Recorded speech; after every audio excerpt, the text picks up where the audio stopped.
దేవుని నామానికి మహిమ కలుగును గాక. ఇప్పుడు వచ్చిన మీ అందరికీ ప్రభు పేరట వందనాలండి. మరి ఇంతవరకు దేవుని పాట ద్వారా మనం మహిమపరిచాము. మరి ఆరాధనలో దేవుడు మనకు తోడుగా ఉండి క్షేమము దయచేశాడు, తన సన్నిధిని మనతో ఉంచాడు. కాబట్టి దేవునికి మనం ఎంతైనా వందనాలు చెల్లించబద్ధులమై ఉన్నాము. దేవుని స్తుతించే వారముగా మరి ఈ స్థలమందు మనము చేరి ఉన్నాము. దేవుని స్తుతించాము. మరి అదే రీతిగా ఇప్పుడు కొద్ది నిమిషములు దేవునికి వాక్యాన్ని మనము ధ్యానం చేసుకుందాం. దయచేసి గమనించండి. దేవుని యొక్క వాక్యాన్ని పరిశీలన చేసుకుందాం. దేవుని యొక్క మాటలు, దేవుడు ఏమైతే మనతో మాట్లాడని ఉంటున్నాడో, దేవుడు ఏమైతే మనతో మరి నేర్పించాలని ఆశపడుతున్నాడో అటు మాటలు మనం ఆలకించి నేర్చుకుందాం. ఆత్మీయంగా బలపడదాం. ఆత్మీయ జీవితంలో, విశ్వాస జీవితంలో ప్రభు కోసం ఎదుగుదాం, ప్రభు కోసం జీవిద్దాం. ఆ రీతిగా దేవుడు మనకు సహాయం చేయడానికి సిద్ధంగా ఉంటున్నాడు. తన యొక్క వాక్యాన్ని అందించడానికి దేవుడు సిద్ధంగా ఉన్నాడు. కాబట్టి మనము కూడా దేవుని మాటలు వినడానికి సిద్ధంగా ఉందాము. అదే రీతిగా మన తలంపుల ఆలోచనలన్నింటినీ కూడా ఏం చేద్దామంటే తొలగించుకొని ఏకాగ్రత కలిగి దేవుని మాటలు మనము ఆలకించాలి.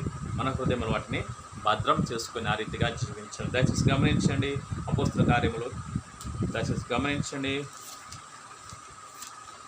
అపోస్తల కార్యం 10వ అధ్యాయము క్రొత్త నిబంధన పుస్తకం నుండి, కొత్త నిబంధన నుంచి అపోస్తల కార్యం 10వ అధ్యాయము 1 నుంచి 8 వచనాలు మనం చదువుకుందాం. 1 నుంచి 8 వచనములు అపోస్తల కార్యములు ఇటలీ పటాలమనబడిన పటాలములో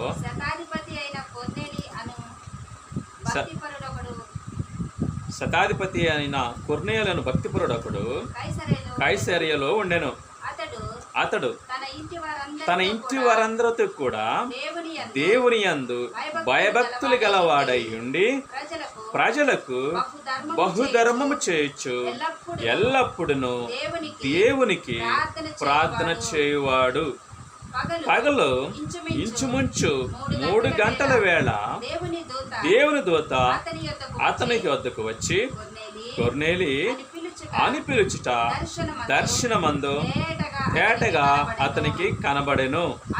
అతడు దూత వైపు తేరు చూచి భయపడి, ప్రభువా ఏమని అడిగెను. అందుకు దూత, నీ ప్రార్థనలను, నీ ధర్మ కార్యములను దేవుని సన్నిధికి జ్ఞాపకార్థముగా చేరినవి. ఇప్పుడు నీవు యొప్పకు మనుషులను పంపి పేతురు అను మారుపేరు గల సీమోనను ఒక చర్మకారుని అంటే దిగి ఉన్నాడని అతనితో చెప్పాను. అతనితో మాట్లాడిన దూత వెళ్ళిన పిమ్మట అతడు తన ఇంటి పనివారిలో ఇద్దరిని తన యొద్ద ఎల్లప్పుడూ కట్టి పెనుకొని ఉండు వారిలో భక్తిపరుడగు ఒక సైనికుని పిలిచి వారికి ఈ సంగతులన్నీ వివరించి వారిని యొప్పేకు పంపెను. దేవుడి వాక్య బాగుందరా మనల్ని బలపరచును గాక. ఆమేన్. ఇలా గమనించండి. అపోస్తల కార్యములు 10వ అధ్యాయము 1 నుంచి 8 వచనాలు మనము చదివాము. తెలిసిన వాక్య భాగ్యమే అయినప్పటికీ మనము మరొకసారి ధ్యానం చేసుకుందాం. దేవుని వాక్యము దినదినము ధ్యానించడం వలన మనకు ఒక నూతన ఉత్సాహం అనేది కలుగుతూ ఉంటుంది. దేవుడు క్రొత్త విషయాలు మనకు నేర్పించడానికి సిద్ధంగా ఉంటున్నాడు. ఎన్నిసార్లు దేవుని వాక్యాన్ని ధ్యానించినా సరే ప్రతిసారి నూతనంగానే మనకు ఉంటుంది. కాబట్టి గమనించండి. అపోస్తల కార్యములు 10వ అధ్యాయం 1 నుంచి 8 వచనాలు. ఇక్కడ మనం చూసినట్లయితే ఇటలీ పటాలమనబడినటువంటి పటాలంలో, ఇటలీ పట్టణంలో ఒక శతాధిపతి, అతని పేరేంటంట కొర్నేలి. ఆ శతాధిపతి అంటే అర్థం ఏంటంటే 100 మంది సైనికులకు అధిపతి. 100 మంది సైనికులకు అధిపతిని ఏమంటారు? శతాధిపతి. శత అంటే 100 అని అర్థం. అధిపతి శతాధిపతి. ఆ శతాధిపతి పేరేంటి? కొర్నేలి. ఏం పేరు? కొర్నేలి. ఎక్కడున్నాడు? ఇటలీ అనేటువంటి పట్టణంలో ఉన్నాడు. ఇది రోమ్ నగరంలో, రోమ్ దేశంలో ఉందన్నమాట. ఇటలీ దేశంలోనే ఉంది. ఇటలీలో ఒక పట్టణం ఇది ఇటలీ దేశంలో ఉంటుంది. కాబట్టి ఇక్కడ ఈ ఇటలీ పట్టణంలో ఈ యొక్క కొర్నేలి అనేటువంటి భక్తిపరుడు.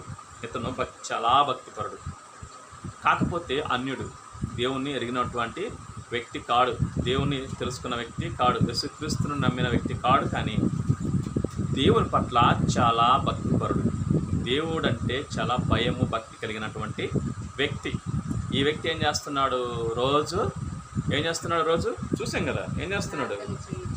ఎల్లప్పుడూ కూడా ప్రజలకు ధర్మము చేయొచ్చు, ఎల్లప్పుడూ ఏం చేస్తున్నాడు? దేవునికి ప్రార్థన చేస్తూ ఉన్నాడు. యేసుక్రీస్తు ఎవరో తెలియదు, అయినా సరే ఎలా ఉంటున్నాడు? ఎల్లప్పుడూ నిత్యము ప్రార్థించేవాడుగా ఉంటున్నాడు, నిత్యము ప్రజలకు మరి సహాయం చేసే వ్యక్తిగా ఉంటున్నాడు. ధర్మశాస్త్రం తెలియకపోయినప్పటికీ, బైబిల్ తెలియకపోయినప్పటికీ ఆ వ్యక్తి ఎలాంటి వాడంట? దేవుని యందు భయభక్తులు కలిగి ఉన్నటువంటి వ్యక్తి, దేవుడు అంటే భయం కలిగినటువంటి వ్యక్తి. దేవుడు ఎవరో తెలియదు, సజీవుడు అని దేవుడు ఎవరో తెలియదు. ఆయన దృష్టిలో మరి ఎవరిని దేవుడు అనుకుని ప్రార్థన చేస్తున్నాడో మనకైతే తెలియదు. కానీ లోకంలో చాలామంది వారి దేవతను బట్టి ప్రార్థన చేస్తూ ఉంటారు. నాకు తెలుసు బహుశా ఈయన మరి ఏథెన్స్ పట్టణంలో ఏ రీతిగా అయితే తెలియబడని దేవుని కానీ వారు ఆరాధన చేశారో బహుశా అలా చేసి ఉండొచ్చేమో నా అభిప్రాయం. ఎందుకంటే ఆయన అనుకుని ఉంచాడు, సజీవుడని దేవుడు నువ్వు ఉన్నావని నాకు తెలుసు, కానీ ఎవరో నువ్వు నాకు తెలియదు, కానీ నేను నీకే ప్రార్థన చేస్తున్నానని ప్రార్థన చేసి ఉండవచ్చు. ఎందుకంటే పేరు పెట్టడానికి ఆయన ఎవరో తెలియదు కాబట్టి, పలానా పేరు పెట్టి ప్రార్థించడానికి ఆ కొర్నేలికి ఆ దేవుడు ఎవరో తెలియదు కాబట్టి, సజీవుడు అనే దేవుడు నువ్వు ఉన్నావని నాకు తెలుసు, ఎందుకంటే ఈ సృష్టి కనపడుతుంది, దేవుడు లేకుండా ఈ సృష్టి లేదు అని నమ్మాడు కాబట్టి, సజీవుడు అనే దేవుడు నువ్వు ఉన్నావు, నువ్వెవరో నాకు తెలియదు, అయినా సరే నేను నీకే ప్రార్థిస్తున్నానని ఆ రీతిగా ప్రార్థన చేస్తూ ఉండవచ్చు. అలా నిత్యము ప్రార్థన చేస్తున్నాడట దేవునికి. దేవుడు ఒక్కడే కదా, ఆ దేవునికి ప్రార్థన చేస్తూ ఉంటూ ఏం చేస్తున్నాడంట? ప్రజలకు బహుధర్మం చేస్తూ ఉన్నాడు.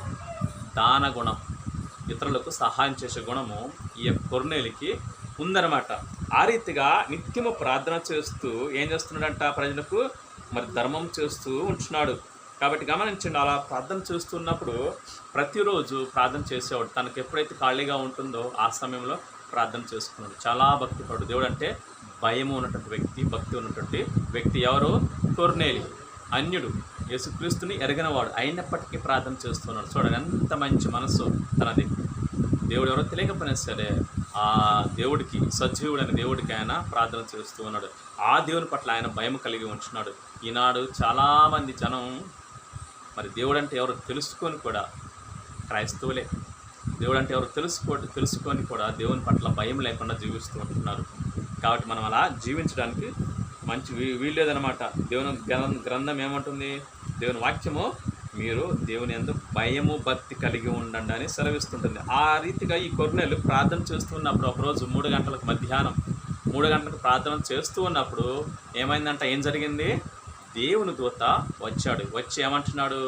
కొర్నేలి అని పిలుస్తూ ఉన్నాడు. పిలుస్తూ ఉన్నప్పుడు ఆ దర్శనంలో ఆ యొక్క కొర్నేలి మన దూతను చూచి ఏమిటి ప్రభువా అన్నాడు. ప్రభువా సెలవిప్పించండి, చేస్తాను, విధేయత చూపిస్తున్నాడు. ఎవరు? కొర్నేలి.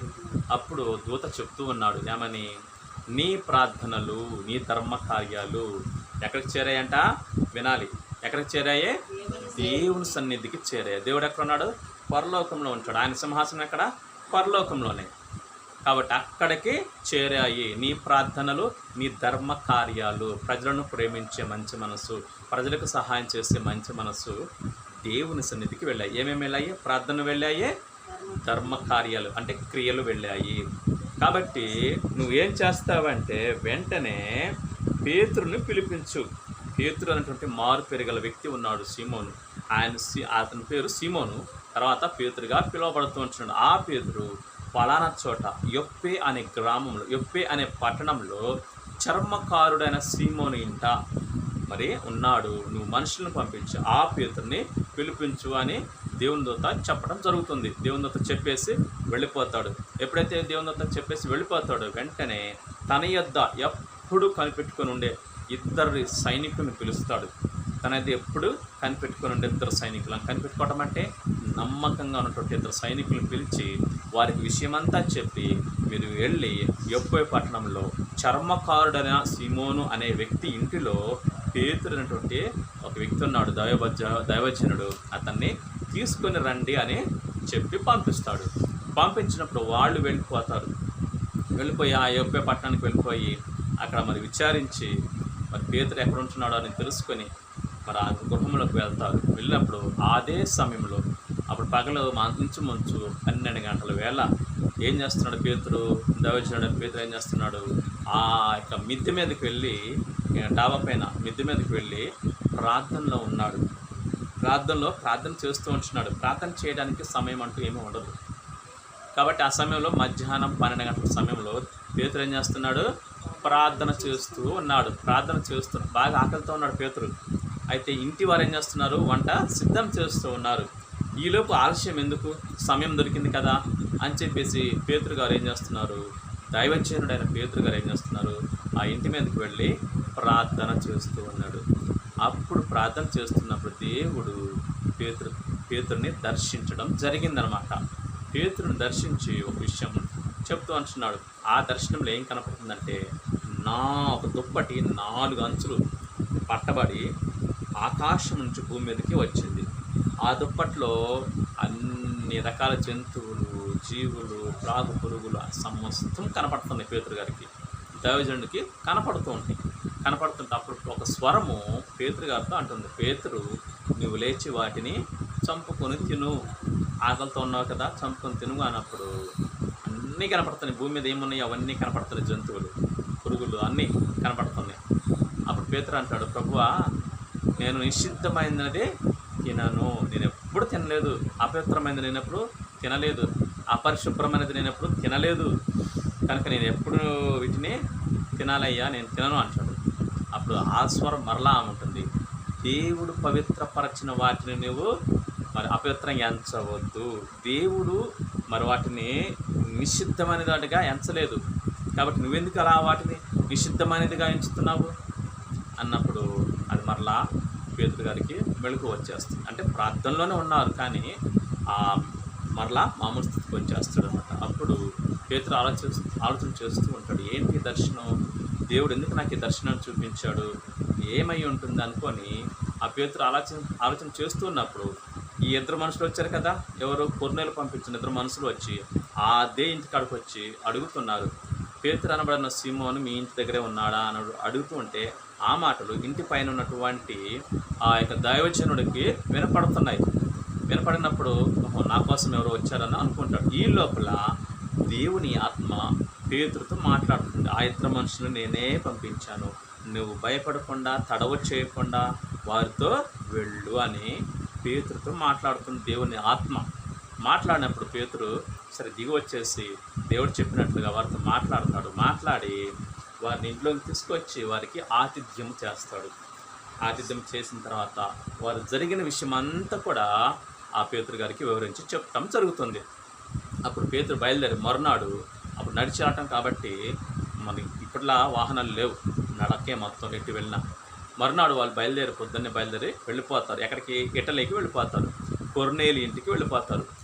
ఈ పేతురు వచ్చేలోపు కొర్నేలు ఏం చేస్తాడంటే, దేవుడు చెప్తాడు కొర్నేలుకి, అతను ఏం చెప్తాడో మీరు వినండి అంటాడు, అంతే. పేతురు చెప్పే మాటలు మీరు వినండి అని చెప్తాడు. ఈ కొర్నేలు తను ఒక్కడే కాకుండా తన కుటుంబంతో పాటు తన స్నేహితుల్ని, తన బంధువులు, మిత్రులందరినీ పిలిపించి ఆ ఇంట్లో కూర్చోపెట్టి రెడీగా ఉంటారు. ఎవరి కోసం? పేతురు కోసం, దైవజనుడి కోసం. దైవజనుడు చెప్పిన మాటలు ఆలకించడానికి వారు సిద్ధంగా ఉన్నారు. అప్పుడు పేతురు లోనికి వచ్చి ఆ ఇంటికి వచ్చి అందరం చూసి అప్పుడు పేతురికి అర్థమవుతుంది ఆ దర్శన భావం ఏంటి అన్నది. దేవుడు తనకు చూపించిన దర్శన భావం ఏంటి అనేది అర్థమవుతుంది. ఎప్పుడు? వీరందరినీ చూసిన తర్వాత. పేతురు యూదుడు, వీళ్ళందరూ ఎవరో అన్యుడు, యూదులు కాదు అన్నమాట. అప్పుడు అన్యులు చూస్తే అప్పుడు అర్థమవుతుంది. దేవుడు పవిత్రపరిచిన వాటిని నువ్వు అపవిత్రపరచొద్దు, నువ్వు నిషిద్ధమని అనవద్దు అంటాడు. ఎప్పుడు? దేవుడు పేతురు గారితో దేవుడు పవిత్రపరచిన వాటిని నువ్వు నిషిద్ధమైనవి అనవద్దు అని దేవుని స్వరం వింటాడు. అంటే దేవుడు పవిత్రం చేసిన వాటిని నీవు అపవిత్రముగా ఎంచవద్దు అన్న మాట గుర్తుకొస్తుంది పేతురికి. అంటే అర్థం ఏంటి? ఇక్కడ యూదులు ఎలా ఉండేవారంటే, మేమే పరిశుద్ధులము, వేరే జాతి వారితో మేము కలవకూడదు, వేరే వారి జాతితో మేము ఉండకూడదు, వారు అంటరాని వారు అనే భావనలో ఉండేవారు. ఎవరు? యూదులు. ఈ పేతురు కూడా యూదుడే, యేసుక్రీస్తు కూడా యూదుడే. ఈ యూదులకు ఆ ఆచారం ఉండేది. అంటే అంటే మిగతా వాళ్ళ జాతి వాళ్ళంతా కూడా అంటరాని వాళ్ళుగా చూసేటోరు. సమరయులనైనా, సుంకరులైనా, ఇంకెవరినైనా వారందరినీ పాపులు అనుకునేవారు. వీరే నీతిమంతులు అనుకునేవాళ్ళు. కాబట్టి వేరే అన్ని జాతుల వాళ్ళతో వారు మరి స్నేహంగా ఉండటం కానీ, వారితో కలిసి ఉండటం కానీ చేసేవాళ్ళు కాదు. మాట్లాడతారు తప్ప వారిని ముట్టుకోవడం కానీ అలాంటివి ఏం చేసేవారు కాదు. కానీ ఎప్పుడైతే ఈ పేతురు ఆ కొర్నేలు ఇంటికి రావటం చూడగానే అక్కడ ఉన్నటువంటి జనాలందరూ కూడా అన్యజాతి జనాలే. అప్పుడు గుర్తు చేసుకుని దేవుని మాట అప్పుడు తనకు అర్థమవుతుంది. అప్పుడు అర్థమయ్యి వారితో మాట్లాడతాడు. నాకు ఇప్పుడు అర్థమైంది, మీతో నేను మాట్లాడటానికి దేవుడు మమ్మల్ని నన్ను ఇక్కడికి పంపించాడు. కాబట్టి ఏ మనుషుడు కూడా నిషేధింపదగిన వాడు కాదు, అందరూ కూడా దేవుని బిడ్డలే అని చెప్పి నాకు అర్థమైంది. సరే, నన్ను పిలిపించిన కారణం ఏంటి అని అడుగుతాడు పేతురు. అడిగినప్పుడు ఆ కొర్నేలు చెప్తాడు, తనకు కలిగిన దర్శన భావం అంతా చెప్తాడు. ఇలా నేను మధ్యాహ్న సమయంలో ప్రార్థన చేస్తూ ఉంటే నాన్న, ఇలాగా దేవుడు దూత కనపడి నాకు ఇలా నిన్ను పిలిపించమని చెప్పాడు, నిన్ను పిలిపించాను, నీవేం చెప్తావో ఆలకించడానికే మేము ఇక్కడ ఉన్నాము అంటాడు. అప్పుడు పేతురు నోరు తెరిచి సువార్త చేయడం స్టార్ట్ చేస్తాడు. ఏ సువార్త? యేసుక్రీస్తుకు సంబంధించిన సువార్త. ఆ సిలువ సువార్తను ఆరికి, ఆ కుటుంబానికి, వారి బంధుమిత్రులకు, కొర్నేలు ఇంట్లో ఎంతమంది అయితే ఉన్నారో వారందరికీ ప్రకటించడం జరుగుతుందన్నమాట. ఇది ఇక్కడ జరిగినటువంటి ఈ అధ్యాయంలో జరిగిన సంఘటన, నిజ సంఘటన, జరిగిన సంఘటన ఇది. ఇప్పుడు మనం చదువుకున్నటువంటి విషయం ఏమిటి అంటే 1 నుంచి 8 వచ్చిన మనము చదివాము. కొన్ని విషయాలు మనం ధ్యానం చేసుకుందాం. ఈ కొర్నేలు జీవితంలో కానీ, ఈ యొక్క అధ్యాయంలో కానీ మనం నేర్చుకోవాల్సిన విషయాలు కొన్ని మనం ధ్యానం చేసుకున్నాం. విశ్వాసంగా మనం ఉంటున్నాము, దేవుణ్ణి మనం నమ్ముకున్నాము, మనం ఎలా జీవించాలి అనే విషయాలు మనం ధ్యానం చేసుకున్నాం. మొదటిగా ఈ కొర్నేలు ఎలాంటి వాడు చూడండి. మొదటి వచనంలో కొర్నేలు అని భక్తిపరుడు ఒకడు కైసరలో ఉన్నాడు. అతడు తన ఇంటి వారందరితో కూడా దేవుని యందు భయభక్తులు కలవాడై ఉండి, ఎలా ఉంటున్నాడంట? దేవుని యందు భయము ప్లస్ భక్తి కలిగి ఉంటున్నాడు. ఎవరితో? ఆయన ఒక్కడేనా? ఆయన ఒక్కడే కాదు, ఇంటి వారందరితో కలిసి దేవుని పట్ల భయభక్తులు కలిగి ఉంటున్నాడు. పిల్లలు గమనించండి, ఈ జనాల్లో చాలామంది క్రైస్తవులు దేవుని యందు భయం లేదు, భయము లేదు, భయము లేదు, భక్తి లేదు. కానీ రాత్రి మనం చూసుకున్నాం కదా, ఏది భక్తి విషయం గురించి మాట్లాడుకున్నాం రాత్రి, గుర్తుందా? ఎలా ఉంటున్నారు? చర్చికి వెళ్తున్నారు, వస్తున్నారు, కూడికలకు వెళ్తున్నారు, వస్తున్నారు, మీటింగ్కి వెళ్తున్నారు, వస్తున్నారు, కానీ భక్తి చేస్తున్నారు తప్ప ఆ భక్తిలోని శక్తిని ఆశ్రయించలేకపోతున్నారు, ఆ భక్తిలోని శక్తి కలిగి ఉండలేకపోతున్నారు. ఈ దినాల్లో చాలామంది క్రైస్తవులు అలాగే ఉంటున్నారు. మనం అలా ఉండకూడదు. మరి ఎలా ఉండాలి? భక్తి చేయొద్దా? భక్తి చేయాలి, భక్తి ఉండాలి దేవుని పట్ల, కానీ ఆ భక్తిలోని శక్తి మనం కలిగి ఉండాలి. రాత్రి చెప్పుకున్నట్లుగా ఆ భక్తి మనకు ఏం చేయాలంట? గొప్ప లాభసాధనమై ఉండాలి. దైవభక్తి విషయంలో దైవభక్తి ఎలాంటిదంట? సంతుష్టి సహితమైన దైవభక్తి గొప్ప లాభసాధనమై ఉంది అని మనం చూసుకున్నాం కదా రాత్రి. కాబట్టి గమనించండి, భయభక్తులు అనేటువంటిది ప్రతి విశ్వాసి కలిగి ఉండాలి. దేవుని పట్ల మొదటిగా భయం ఉండాలి, దేవుడు అంటే భయం ఉండాలి. దేవుని పట్ల భయం లేని వ్యక్తులే ఈ దినాల్లో మరి భయంకరంగా జీవిస్తున్నారు, వారి ఇష్టానుసారంగా జీవిస్తున్నారు. ఏం చేస్తున్నారో, ఎలా తిరుగుతున్నారో ఏమీ అర్థం కావటం లేదు. వారి పాపపు జీవితము వలన వారు నష్టపోతూ, వారి కుటుంబాన్ని నష్టపరుచుకుంటూ, పక్కన ఉన్నటువంటి సమాజాన్ని కూడా వారు చెడుగా ఉంటున్నారు. పక్కన ఉన్న సమాజ వ్యక్తులకు చెడుని కలిగించేవారుగా ఉంటున్నారు, చెడుని తలపెట్టేవారుగా ఉంటున్నారు, హానిని కలిగించేవారుగా ఉంటున్నారు. లేదా చాలామంది చూస్తూ ఉంటే సమాజంలో ఎంత భయంకరమైనటువంటి సంఘటనలు, ఎన్నో ఘోరాతి ఘోరమైనటువంటి సంఘటనలు జరుగుతున్నారు, చేస్తున్నారు. ఎందుకంటే కేవలం దేవుడు అంటే భయం లేకపోవటం వలన. అలాంటి వారంతా ఎక్కడికి వెళ్తారు? నరకానికే వెళ్ళిపోతారు. దేవుడు అంటే భయం లేని వారు ఈ భూమి మీద ఇష్టానుసారంగా జీవిస్తారు. ఏదో ఒక రోజు దేవుడు వారిని ఏం చేస్తాడు? మోతుతాడు, అంటే వారిని తీసేస్తాడు భూమి మీద నుంచి. వారి జీవితం ముగించుకున్న తర్వాత నిత్య నరకంలో యుగ యుగాలు వారు కాలుతూనే ఉంటారు. కాబట్టి పిల్లలు మనం అలా ఉండకూడదు. ఎలా ఉండాలి మరి? మనము దేవుని పట్ల భయము భక్తి కలిగి ఉండాలి. కాబట్టి గమనించండి, దేవుని పట్ల భయం ఉంటే వినాల, దేవుని పట్ల భయం ఉంటే దేవుడు చెప్పినట్లుగా మనం జీవిస్తాము. దేవుని పట్ల భయం ఉంటే మనం దేవుడు ఏమైతే చెయ్యొద్దు అని చెప్తున్నాడో అవి మనం చెయ్యము. మన జీవితానికి, మన శరీరానికి నష్టం కలిగించేది దేవుడు చేయొద్దు అంటున్నాడు, అవి మనం చేయము. తదుపరి ఏమవుతుంది, మనకి మంచి ఆరోగ్యము వస్తుంది. దేవుని పట్ల భయం ఉండటం వలన చెడు కార్యాలు చేయము, చెడు మార్గాల్లో నడవము. కాబట్టి తదుపరి ఏంటి, మనం మనకు ప్రయోజనకరంగా ఉంటాము, మన కుటుంబానికి ప్రయోజనకరంగా ఉంటాము, తదుపరి సమాజానికి కూడా ప్రయోజనకరంగా ఉంటాము, మేలుకరంగా ఉంటాము. ఎప్పుడు? దేవుని పట్ల భయం ఉన్నప్పుడు. ఎందుకు అంటే దేవుడు చూస్తున్నాడు, దేవుడు లెక్క అడుగుతాడు, దేవుడు శిక్షిస్తాడు అనే భయం ఉన్న వ్యక్తి తనకు ప్రయోజనకరంగా ఉంటాడు, కుటుంబానికి ప్రయోజనకరంగా ఉంటాడు, సమాజానికి కూడా ప్రయోజనకరంగా ఉంటాడు. తదుపరి ఆ వ్యక్తి వలన అనేకులు కూడా దీవించబడతారు. కాబట్టి మనం ఏం చేయాలా? దేవుని పట్ల భయం కలిగి ఉండాలి. అలాగే భక్తి కూడా ఉండాలి. దేవుడు అంటే భక్తి కూడా ఉండాలి. భయం ఉండగానే సరిపోదు, భయం ఉండి ఇంట్లో కూర్చుంటే సరిపోదు. ఏం చేయాలా? నిజ దేవుడైనటువంటి సజీవుడైన దేవుడిని మనం ఏం చేయాలా? ఆరాధించాలి, ఆయన స్తుతించాలి, ఆయన మాటలు వినాలి. ఇవన్నీ ఎక్కడ దొరుకుతాయి? మరి దేవుని మందిరంలో దొరుకుతాయి, పరిశుద్ధ గ్రంథంలో దొరుకుతాయి. ఈ పరిశుద్ధ గ్రంథాన్ని ఎక్కడ ధ్యానిస్తాం? ఎక్కువ శాతం దేవుని సన్నిధిలో, దేవుని మందిరంలో ధ్యానిస్తాం. అక్కడ మనకు దేవుని సహవాసము, దేవుని సన్నిధి, దేవుని ఆశీర్వాదాలు, దేవుని యొక్క వాక్యము, దేవుని ఆజ్ఞలు అన్నీ మనకు నేర్పించబడతాయి. ప్రకటించబడటమే కాకుండా నేర్పించబడతాయి కూడా. ప్రకటించడం ముఖ్యమే, ప్రకటించడంతో పాటు నేర్పించాల సంఘానికి. అవునా? నేర్పించాలా. ఈ దినాలు చాలామంది ప్రకటిస్తున్నారు, మంచిదే, అదేమి తప్పేం కాదు. ప్రకటించాలి, మనం దేవుని స్వార్థను ప్రకటించాలి. కానీ సంఘానికి ఏం చేయాలా? నేర్పించాలి. బయట వ్యక్తులకు స్వార్థ ప్రకటించాలి. ఆ వ్యక్తులు రక్షించబడే సంఘంలోకి వచ్చిన తర్వాత వారికి దేవుని గ్రంథాన్ని, దేవుని వాక్యాన్ని నేర్పించాలి. అదంతా ఎక్కడ దొరుకుతుంది? దేవుని మందిరంలో దొరుకుతుంది నేర్పించడం. మరి ఇది ఎప్పుడు కలుగుతుందంటే మనకు భక్తి ఉన్నప్పుడే. మనకి ఎప్పుడైతే భక్తి ఉంటుందో దేవుని మందిరానికి వెళ్తామో అక్కడ మనకు సేవకుడు నేర్పిస్తాడు. అది మనం నేర్చుకుంటాము. అది మనం ఏమైతే నేర్చుకున్నామో మనం దాన్ని అన్వయించుకొని ఆ రీతిగా జీవిస్తాం ఈ లోకంలో. తదుపరి మన కుటుంబానికి, సమాజానికి మనం మేలుకరంగా ఉంటాం. అప్పుడు దేవుడు సంతోషిస్తాడు. అప్పుడు నువ్వేమడిగితే దేవుడు అది నీకు చేస్తాడు. ఎప్పుడు? దేవుని పట్ల భయము, భక్తి ఉన్నప్పుడు. కాబట్టి దేవుడు అదే కోరుకుంటున్నాడు, నా యందు భయభక్తులు నిలపండి అంటున్నాడు.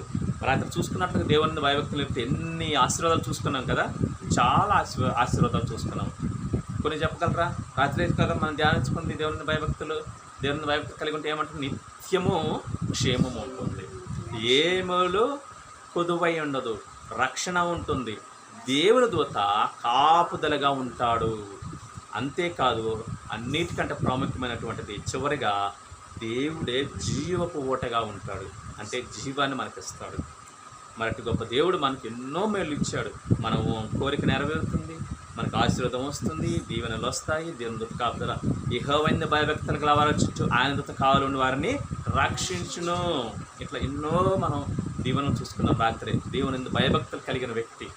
కాబట్టి దేవుని యందు భయభక్తులు కలిగి ఉంటే, ఇక్కడ చూసారా, కొర్నేలు కూడా తన ఇంటి వారందరితో దేవుని పట్ల భయము భక్తి కలిగి ఉన్నాడు. కాబట్టి ఆ భయము భక్తి ఉన్నాడు కాబట్టి ఏమన్నాడు? నేను నరకానికి వెళ్ళకూడదు అని చెప్పేసి ప్రజలకు దానం చేయటం మొదలుపెట్టాడు. ప్రజలకు సహాయం చేయటం స్టార్ట్ చేశాడు. ఆయన అడిగిన వారి ప్రతి ఒక్కరికి లేదు అనుకుంటా సహాయం చేస్తూ వచ్చాడు.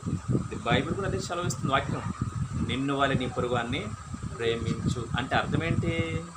మనం ఏమైతే కావాలనుకుంటామో మన శరీరానికి ఏం కావాలనుకుంటాం? అందరూ కోరుకునేది తిండి, ఆహారము, అది తిండి, బట్ట, నీడ, ఇల్లు, ఇవన్నీ కోరుకుంటాంగా. అలాగే ఎదుటి వ్యక్తులకు కూడా అవి ఉండాలని మనం కోరుకోవాలి. ప్లస్ లేని వాళ్ళకి మనం ఇవ్వగలగాలి. మనకు కలిగిన ఇతరులకు సహాయం చేస్తే దేవుడు మెచ్చుకుంటాడు. అయితే మనము ఆ రీతిగా నిన్ను వలె నీ పొరుగువాన్ని ప్రేమించు అని ఆజ్ఞను మనం నెరవేర్చగలిగినప్పుడు మనకి స్తోమతకు మించింది అవసరం లేదు, కానీ మనం చేయగలిగింది ఇతరులకు సహాయం చేయాలన్నమాట. ఆ ఆజ్ఞని ఇక్కడ పాటిస్తున్నాడు కొర్నేలి.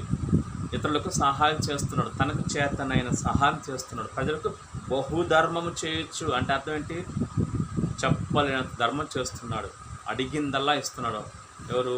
కొర్నేలి. ఇది దేవుని ఆజ్ఞను పాటించటమే. నిన్ను వల్ల నీ పొరుగువాన్ని ప్రేమించు అని, ఇతరులకు సహాయం చేయటం, ఇవన్నీ కూడా దేవుని ఆజ్ఞను పాటిస్తున్నాడు. కాబట్టి దేవుడు మెచ్చుకున్నాడు. ఎవరిని? కొర్నేలిని. దేవుడు సంతోషించాడు కొర్నేలి జీవితాన్ని చూసి.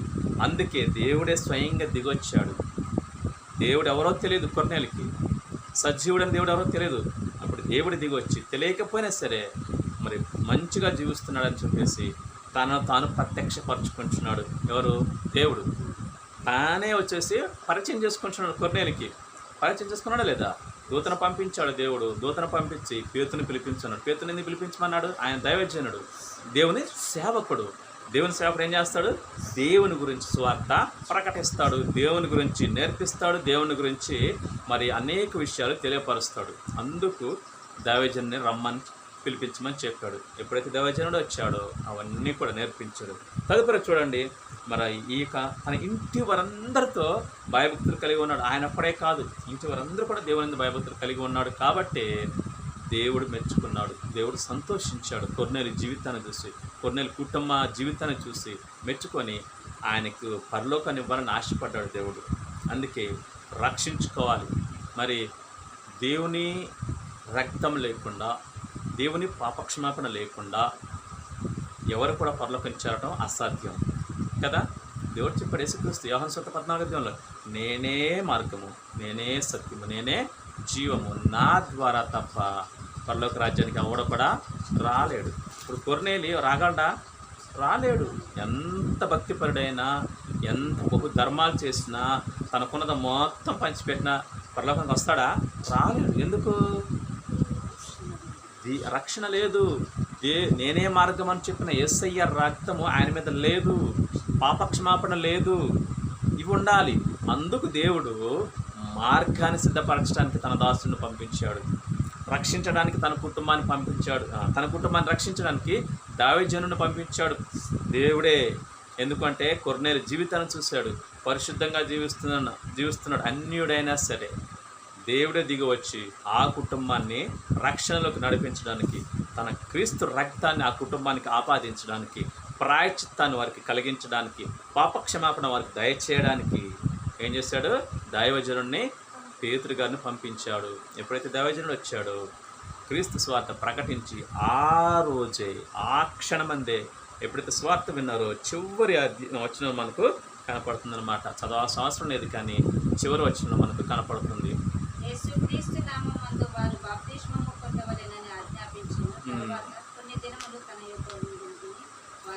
వేడుకునేది చూసారా? ఎప్పుడైతే ఈ దైవజనుడు పేతురు ఆరికి, ఎవరు? కొర్నేలికి, వారి కుటుంబానికి, వారి బంధువులకి, ఆ ఇంట్లో ఉన్న అనేకులకు దేవుని స్వార్థను ప్రకటించిన తర్వాత వెంటనే వారికి ఏం చేస్తుందట?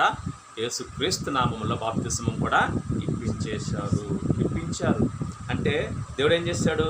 నీతిగా జీవించడం వలన కొర్నేలిని రక్షించుకున్నాడు, కొర్నేలి కుటుంబాన్ని రక్షించుకున్నాడు, తన యొక్క బంధుమిత్రులను కూడా రక్షించుకున్నాడు. చూసారా? ఒక్కడి ద్వారా ఎంతమంది రక్షణలోకి వచ్చేసారు. కాబట్టి మనం కూడా దేవుని బహు భయభక్తులు కలిగి ఉంటే నిన్ను బట్టి నీ కుటుంబాన్ని దేవుడు రక్షిస్తాడు, నీ కుటుంబాన్ని బట్టి నీ గ్రామాన్ని దేవుడు రక్షిస్తాడు. కాబట్టి గమనించండి, మనము అదే రీతిగా అబ్రహాం కూడా ఒక్కడే. ఆ రోజుల్లో అబ్రహాం కూడా ఒక్కడే ఉన్నాడు. ఆ ఒక్కడైన అబ్రహాము ద్వారా ఏం చేశాడంట? ప్రపంచాన్నే దీవించాడు. కాబట్టి గమనించండి, మనం ఒక్కరం అయినప్పటికీ మరి దేవునికి లోబడితే, దేవుని భయభక్తులు కలిగి జీవిస్తే మనతో పాటు మన కుటుంబాన్ని, మన బంధువుల కుటుంబాలు, మన గ్రామాన్ని కూడా దేవుడు రక్షిస్తాడు. ఒక్క వ్యక్తిని బట్టి దేవుడు రక్షించడానికి ఆయన సిద్ధంగా ఉన్నాడు. అయితే మరి వారి కోసం మొరపెట్టేది ఎవరు అని దేవుడు చూస్తున్నాడు. కాబట్టి గమనించండి, ఇక్కడ కొర్నేలిని బట్టి తన కుటుంబ రక్షణలోకి రావటం జరిగింది. మరి తర్వాత ఇంకొక వచనం చూసుకున్నాం. యోబు గ్రంథం 1వ అధ్యాయం 1వ వచనం చూస్తే యోబు కూడా ఒక్కడే. అక్కడ ఏం చేశాడు? దేవుని భయభక్తులు కలిగి జీవించాడు. ఎల్లప్పుడూ దేవుని బహు భయభక్తులు కలిగి మరి ఆయన జీవిస్తూ ఏం చేశాడు? చదవండి. యోబు గ్రంథం 1వ అధ్యాయం 1వ వచనంలో యోబు మరి ప్రతి దినము ఉదయాన్నే లేచి మరి తన యొక్క ఏమంటారు దహన బలులు అర్పిస్తూ వచ్చాడు. యోబు గ్రంథం 1వ అధ్యాయం 1వ వచనం, ఊజు దేశమందు యోబు నాకు భక్తిపరుడు ఉండెను. చదవండి, టైం వేస్ట్ అవుతుంది. అతడు యథార్థవంతుడును న్యాయవంతుడునై దేవుని యందు భయభక్తులు కలిగి చెడుతనమును విసర్జించినవాడు. చూడండి, ఇక్కడ యోబు ఊజు దేశంలో గొప్ప ధనవంతుడు. తనకి కుమారులు కుమార్తెలు బహు ఆస్తి ఉంది, చెప్పలేనంత ఆస్తి ఉంది. అంత గొప్ప దైవజనుడైనా కానీ, అంత గొప్ప ఆస్తిపరుడైనా కానీ ఏం చేస్తున్నాడంట? దేవుని యందు భయభక్తులు కలిగి ఉన్నాడు. భయభక్తులు కలిగి ఉండటం వల్ల ఏం జరుగుతుంది? అక్కడ చెడుతనాన్ని అసహించుకుంటున్నాడు. చెడుతనాన్ని రానివ్వలేదు తన జీవితంలోనికి, తన కుటుంబంలోనికి. ఎవరైతే దేవుని యందు భయభక్తులు కలిగి ఉంటారో వారికి దేవుడు ఏం చేస్తాడంట? చెడుతనాన్ని అంటనివ్వడు. తన చుట్టూ తన కంచెను ఉంచుతాడు దేవుడు. కాబట్టి దేవుని భయభక్తులు కలిగి ఉంటే ఇందాక మనం చూసుకున్నట్లుగా దేవుడే ప్రత్యక్షం అవుతాడు. దేవుని భయభక్తులు కలిగి ఉంటే దేవుడే మాట్లాడతాడు. దేవుని భయభక్తులు కలిగి ఉంటే దేవుడే తన దూతను పంపించి నీతో మాట్లాడతాడు. తర్వాత దేవుడే నీతో స్వయంగా మాట్లాడతాడు. ఎంతోమందితో మాట్లాడాడు దేవుడు దేవుని యందు భయభక్తులు కలిగి ఉండటం వలన. కాబట్టి ఇక్కడ ఏం జరుగుతుందంట? యోబు గారు దేవుని యందు భయభక్తులు కలిగి ఉండటం వలన చెడుతనాన్ని ఎట్టి పరిస్థితుల్లోకి తన గుడారంలోకి కానీ, తన ఇంటిలోకి కానీ, తనలోకి కానీ, తన కుటుంబంలోనికి రానివ్వలేదు. అంటే ఎలా జీవించాడు? యథార్థంగా జీవించాడు, నీతిగా జీవించాడు. కాబట్టి పిల్లలు గమనించండి, ఈ దేవుని యందు భయభక్తులు కలిగి ఉండటం వలన మనం కూడా మరి యథార్థంగా, నీతిగా, న్యాయంగా, పరిశుద్ధంగా జీవిస్తాము. ఎప్పుడు? దేవుని యందు భయభక్తులు కలిగినప్పుడు. కాబట్టి గమనించండి, మనము కూడా ఆ రీతిగా దేవుని భయభక్తులు కలిగి ఉండాలి. కీర్తన 34 కీర్తన చూసినట్లయితే అప్పుడప్పుడు వచనం కూడా మనం చూడగలుగుతూ ఉంటున్నాము. దయచేసి గమనించండి. 34 కీర్తన 9వ చరణంలో మనం ఇందాక అనుకున్నట్లుగా మరి దేవుని యందు భయభక్తులు కలిగి ఉన్నటువంటి వ్యక్తికి అక్కడ ఏం జరుగుతుందంటే, యెహోవా భక్తులారా ఆయన యందు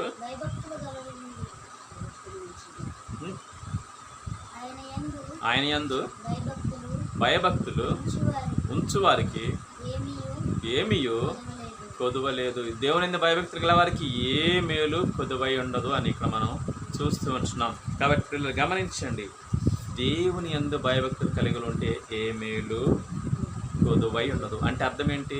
ఏది కూడా తక్కువ కాదు. దేవుడు సమస్తమును మనకు అనుగ్రహిస్తాడు.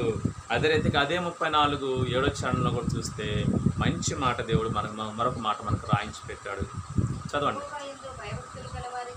యెహోవా యందు భయభక్తులు గల వారి చుట్టూ ఆయన దూత కావలి ఉండి వారిని రక్షించును. కాబట్టి గమనించండి, దేవుని యందు భయభక్తులు కలిగి ఉంటే ఏంటంట? దేవుని కాపుదల ఉంటుంది. దేవుడు రక్షిస్తాడు, అనేక సమస్యల నుంచి విడిపిస్తాడు, అనేక ఆపదల నుంచి రక్షిస్తాడు. అంతేకాదు, నిన్ను ఏనాడు కూడా పస్తు ఉంచడు. నీతో పాటు నీ కుటుంబాన్ని ఏం చేస్తాడంట? ప్రతి మేలు నీకు చేస్తూ వస్తూ ఉంటాడు. కాబట్టి గమనించండి. తర్వాత ఈ కొర్నేలు ఏం చేస్తూ వచ్చాడంట? ఎల్లప్పుడూ, రెండోదిగా చూసుకున్నట్టు ఎల్లప్పుడూ ప్రార్థన చేస్తూ వచ్చాడు. అవునా లేదా? ఎల్లప్పుడూ ప్రార్థన చేస్తూ వచ్చాడు. మరి విశ్వాసులు మనం ఎల్లప్పుడూ ప్రార్థన చేస్తున్నామా?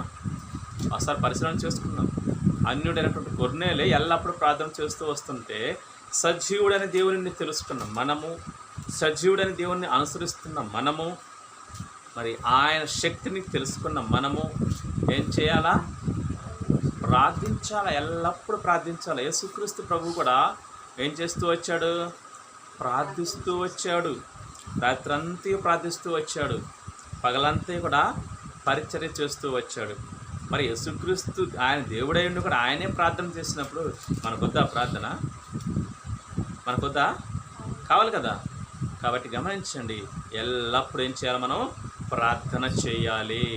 ప్రార్థన చేసిన వ్యక్తి జీవితము దేవునికి ఎలా ఉంటుందో తెలుసా? ఇష్టంగా ఉంటాడు. ప్రార్థన చేసిన వ్యక్తి జీవితము దేవుడు మెచ్చుకుంటాడు. ప్రార్థన చేసిన జీవితం ఎలా ఉంటుంది? అనేకులకు మెలికరగా ఉంటుంది. ప్రార్థన చేసిన జీవితం వారి యొక్క ముఖం ఎలా ఉంటుంది తెలుసా? తేజస్సుతో నింపబడి ఉంటుంది. మోషే గారు మనం చూసాం, గుర్తుందా? మోషే గారు ఆ సీనాయి కొండ మీద 40 దినాలు ఉపవాసం ఉండి ప్రార్థన చేసినప్పుడు, దేవునితో ఉన్నప్పుడు, కిందకి దిగి వచ్చినప్పుడు మోషే గారి ముఖం ఎలా ఉందంట? ఆ మహిమను జనులు చూడలేకపోయారు. ఆ తేజస్సును జనులు చూడలేక ఏం చేశారు? అయ్యా మోషే, మేము నిన్ను చూడలేకపోతున్నాం, ఆ వెలుగు మా వల్ల కాలేకపోతుందంటే మోషే తన ముఖం మీద ముసుకేసుకున్నాడు. ఆ వెలుగు బయటికి వెళ్ళకుండా ఉంటాం. చూడండి, ప్రార్థించేవారి ముఖాలు ఎలా ఉంటాయి? తేజస్సుతో తేజరిల్లిపోతాయి. కాబట్టి ఆ ప్రత్యేకత ఆ వ్యక్తికి ఇవ్వబడుతుంది. దేవుడు ఇస్తాడు. ఎందుకు అంటే దేవునితో ఎల్లప్పుడూ ప్రార్థన చేస్తూ ఉంటాడు కాబట్టి, దేవునితో సహవాసం కలిగి ఉంటాడు కాబట్టి మనము కూడా అలా ఎల్లప్పుడూ ప్రార్థించే వారంగా ఉండాలి. అందుకే మనం ప్రభు అంటున్నాడు లోకస్వార్థ 18వ అధ్యాయంలో కూడా నిత్యము విసుకక ప్రార్థన చేయండి అంటున్నాడు. పట్టుదల కలిగి ప్రార్థన చేయండి అంటున్నాడు. మెలకువ కలిగి ప్రార్థన చేయండి అంటున్నాడు. కాబట్టి మనం ఎప్పుడు ప్రార్థన చేస్తూనే ఉండాలి. అదే రీతిగా గొప్ప దైవజనుడు సమూయేలు గారు మనం తెలుసుకున్నాం కదా. మొదటి సమూయేలు 15వ అధ్యాయంలో ఏం చేశాడు సమూయేలు గారంట? రాత్రంతా ప్రార్థించాడు. మనం కూడా అలా ప్రార్థించాలి. యేసుక్రీస్తు కూడా రాత్రంతా ప్రార్థించేవాడు, పగలంతా మరి దేవుని స్వార్థను ప్రకటించేవాడు. కాబట్టి యేసుక్రీస్తు ప్రభువే మరి ప్రార్థన చేసినప్పుడు మనము కూడా ప్రార్థన చేయాలి. దేవుడికి అసలు ప్రార్థన అవసరం అంటారా?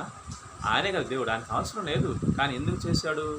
మనకు మాదిరి చూపించడానికి, అలా చెయ్యాలని చేసి చూపించాడు.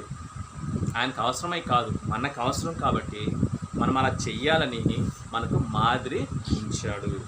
కాబట్టి పిల్లలు గమనించండి, ఈ అన్యుడైన కొర్నేలే ఎల్లప్పుడూ ప్రార్థన చేస్తూ వచ్చాడు. కనుకనే దేవుడు అతన్ని దర్శించాడు. కనుక దేవుడిని అతన్ని రక్షించాలనుకున్నాడు, తనను, తన కుటుంబాన్ని, తనతో పాటు ఇంకా అనేక కుటుంబాలని. చూసారా, ఒక్క వ్యక్తి నుంచుండటం వల్ల ఎంత గొప్ప మేలు జరిగింది వారికి, వారి కుటుంబానికి, వారి బంధుమిత్రులందరికీ. కాబట్టి మనం ఏం చేయాలా? విశ్వాసులమైన మనము ప్రార్థన చేసుకుంటూ ఉండాలి. తర్వాత ఏం చేశాడంట, మరి ఆయన బహుగా ప్రజలకు ధర్మం చేస్తూ వచ్చాడు. దాన గుణశీలి. అయితే మనం కూడా ఏం చేయాలా? ఇతరులకు సహాయం చేయాలా. అడిగిన వారికి మనకు కలిగిన దాని నుంచి సహాయం చేయాలా. అలా సహాయం చేయలేకపోతే దేవుడు ఒకానొక రోజున తన న్యాయపీఠం ఎదుట మాట్లాడతాడు. ఏమంటాడు తెలుసా? నేను రోగినై ఉన్నాను, మీరు నన్ను చూడలేదు. నేను బట్టలు లేకుండా, వస్త్రాలు లేకుండా ఉన్నాను, మీరు నాకు బట్టలు ఇవ్వలేదు. నేను చెరసాల్లో ఉన్నాను, మీరు నన్ను చూడటానికి రాలేదు అంటాడు. జాగ్రత్త. ఒకవేళ అదే మాట మనల్ని అడిగితే మనం ఏం సమాధానం చెప్తాం? అంటే ఆ ఉద్దేశం ఏంటి? కనీసం నీ ముందుకు ఎవరైనా అవసరం ఉన్న వాళ్ళు వచ్చినప్పుడు వారికి మనం మనకు చేతనైన సహాయము చెయ్యాలి. మనకు మించిపోయింది అవసరం లేదు, మనం చేయగలిగిందే. ఎవరైనా బహుశా అన్నం లేకుండా మన ఇంటి ముందుకు వచ్చారనుకో, కొంచెం అన్నం పెడదాం. ఒకవేళ అన్నం లేదనుకో, ఇంకేదన్నా ఉంటే తినేదేవో, లేకపోతే ఇద్దాం. ఒకవేళ బట్టలు లేని వాళ్ళు వచ్చారనుకో, ఏదైనా కనీసం ఒక సెకండ్ హ్యాండ్ షర్ట్ అన్న ఇద్దాం, తప్పులేదు. మనకి కలిగిన దాంట్లో చేయవచ్చు, మనకు మించిపోయింది అవసరం లేదు. కాబట్టి ఇతరులకు సహాయం చేయటం చాలా చాలా అవసరం. ఈ రక్షించబడిన వ్యక్తులకు ఇవి ఎందుకు అంటే, ఈ క్రియలు అనేవి ఒకానొక రోజు మనకు సాక్ష్యం చెప్తాయి. అది కూడా తర్వాత చూద్దాం. తర్వాత ఎలా ఉన్నాడంట? నీతిపరుడుగా ఉంటున్నాడు. ఎవరు? కొర్నేలి. అదే అధ్యాయం చూడండి, 22వ వచనంలో మనకు కనపడుతుంటుంది. అపొస్తలుల కార్యం 10వ అధ్యాయం 22వ వచనంలో ఆయన నీతిపరుడుగా ఉంటున్నాడు. మొదటికి ఎలా ఉన్నాడు? దేవుని యందు భయభక్తులు కలిగి ఉన్నాడు. తర్వాత ప్రార్థన చేస్తూ వచ్చాడు ఎల్లప్పుడూ. తర్వాత మరి దానం చేస్తూ, ఇతరులకు సహాయం చేస్తూ వచ్చాడు. తర్వాత ఎలా ఉన్నాడంట? నీతిపరుడుగా.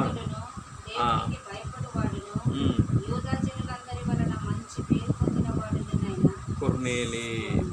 చూడండి ఇక్కడ ఎలా ఉంటున్నట్ట? నీతిమంతుడు, దేవునికి భయపడేవాడు, అందరి వలన మంచి పేరు పొందినవాడు. ఇలా ఉండాలి ఒక విశ్వాసి. నీతిమంతులుగా జీవించాలి. కాబట్టి నీ విశ్వాసం ఎలా జీవిస్తాడంట? అది నీతిమంతుడు ఎలా జీవిస్తాడు? విశ్వాసం మూలముగా జీవిస్తాడు. కాబట్టి విశ్వాసులకు నీతి అనేది చాలా అవసరం. అనీతి కాదు, స్వనీతి కాదు. కాబట్టి నీతిగా జీవించడం, యథార్థంగా జీవించడం, పరిశుద్ధంగా జీవించడం ఒక విశ్వాసికి అవసరము అని ఇక్కడ ప్రభు తెలియపరుస్తున్నాడు. ఒక అన్యుని జీవితం ద్వారా మనకు మరి తెలియపరుస్తున్నాడు. తెలియపరచడం అంటే ఏంటి? మనం కూడా అలా చెయ్యాలి అని, అలా మనం జీవించాలని, యథార్థంగా, నీతిగా, పరిశుద్ధంగా, పవిత్రంగా జీవించాలని ప్రభు ఇక్కడ తెలియపరుస్తున్నాడు. ఇంకా కొర్నేలి ఏం చేస్తున్నాడంట? దేవునందు భయం కలిగిన వ్యక్తి, అందరి వలన మంచి పేరును పొందుకున్నాడు, సంపాదించుకున్నాడు. అది సంపాదించుకోవాలా? మనుషుల వలన మంచి పేరును సంపాదించుకోవాలా? మొదటిగా దేవుని వలన సంపాదించుకోవాలా. దేవుని సంతోషపరిచే జీవితం మనం జీవించినట్లయితే ఆటోమేటిక్గా మనుషులందరూ కూడా మంచివాడనే పిలుస్తారు. దేవుడు ఏమైతే వద్దు అంటున్నాడో వాటిని తీసివేయాలి. దేవుడు ఎలా అయితే జీవించమని చెప్తున్నాడో అలా జీవిస్తే దేవుడు ఇష్టపడతాడు. అప్పుడు దేవుడు సంతోషిస్తాడు. అప్పుడేమంటాడు? నా బడా మంచి దాసుడా, నా కుమారుడా, నా కుమార్తె అంటాడు. దేవుడు మెచ్చుకున్నప్పుడు మనుషులు మెచ్చుకోలేరా? ఈజీగా మెచ్చుకుంటారు. కాబట్టి ఆత్మీయ జీవితంలో మనకు విశ్వాసం చాలా అవసరం, నీతి చాలా అవసరం, యథార్థత చాలా అవసరం. ఆ ప్రకారంగా దేవుని ఆజ్ఞలను కట్టడాలను మనము గాయకొని జీవిస్తే దేవుడే నా మంచి కుమారుడా, నా కుమార్తె అని మచ్చక పేరు పెట్టి పిలుస్తాడు. ఇక్కడ కొర్నేలుని దర్శించాడు డైరెక్ట్గా. కాబట్టి గమనించండి, ఒక అన్యుడే నీతిగా జీవించాడు, అందరి చేత మంచివాడు అని పేరు పొందుకున్నాడు. ఆయనకు తెలియదు కాబట్టి మనుషుల చేత మంచివాడు అని పిలిపించుకున్నాడు. తర్వాత ఎప్పుడైతే దేవుడని తెలిసిందో, యేసుక్రీస్తే దేవుడని తెలిసిందో, ఆయన రక్తంలో కడగబాడితే పరలోక రాజ్యం నిత్యరాజ్యం దొరుకుతుందని తెలిసిందో, ఆ తదుపరి వెంటనే దేవుని చేత కూడా ఆయన పిలిపించుకోగలిగాడు. కాబట్టి గమనించండి. తర్వాత మనం చూస్తే మరి అతను చేసినటువంటి ప్రార్థనలు, అతను చేసినటువంటి దాన ధర్మాలు ఎక్కడికి వెళ్ళాయంట? దేవుని సన్నిధికి వెళ్ళాయి. ఇది అసలైనటువంటి ముఖ్యం, అవసరం. మనం చేసే ప్రార్థన ఎక్కడికి వెళ్ళాలా? దేవుని సన్నిధికి వెళ్ళాలి. ఒక అన్యుడు చేసే ప్రార్థన వెళ్ళింది దేవుని సన్నిధికి. వెళ్ళబట్టి దేవుడు ఏం చేశాడు? తన దూతను పంపించాడు. దూత వచ్చి చెప్పాడు, దూత వచ్చి ఆ యొక్క కొర్నేలుతో మాట్లాడాడు. నీ ధర్మ కార్యాలు, నీ ప్రార్థనలు దేవుని సమ్ముఖానికి చేరుకున్నాయి, పరలోకానికి వెళ్ళిపోయాయి. వాటిని ఎవ్వరూ అడ్డుకోలేకపోయారు. అడ్డుకునే వాళ్ళు నాకు తెలుసా? మధ్యలో అడ్డుకునే వాళ్ళు ఉన్నారు. మన ప్రార్థన, మన క్రియలు దేవుని ఎదుకు వెళ్లకుండా ఒక సైన్యమే ఉంది మధ్యలో, ఆకాశం మధ్యలో అపవాది సైన్యం ఉంది దేవుని ఎదుకు వెళ్ళనివ్వకుండా. అందుకే దానియేలు గ్రంథంలో మనకు కనపడుతుంటుంది. దానియేలు ప్రార్థన చేస్తున్నప్పుడు, 21 రోజుల ఉపవాసం నుండి ప్రార్థన చేస్తున్నప్పుడు దేవుని యొద్ద నుంచి జవాబు వస్తూ ఉంటుంది. ఎవరు? గాబ్రియేలు సమాధానం తీసుకుని వస్తూ ఉంటాడు. దానియేలు దగ్గరికి వస్తూ ఉన్నప్పుడు ఆ గాబ్రియేలు దూతని ఈ అపవాది ఆపేస్తాడు. ఆకాశంలోనే దానియేలు దగ్గరికి రానివ్వకుండా ఆపేస్తాడు. 21 రోజులు ఆపుతాడు. ఒక్కరోజు కాదు. గాబ్రియేలు చాలా శక్తిమంతుడు, కానీ అందరికంటే శక్తిమంతుడు ఈ అపవాది, లూసిఫర్. అందరికంటే అంటే దూతల విషయంలో నేను చెప్తున్నా. దూతల విషయంలో అందరికంటే శక్తిమంతుడు అపవాది. ఆ గాబ్రియేలుని ఆపేశాడు.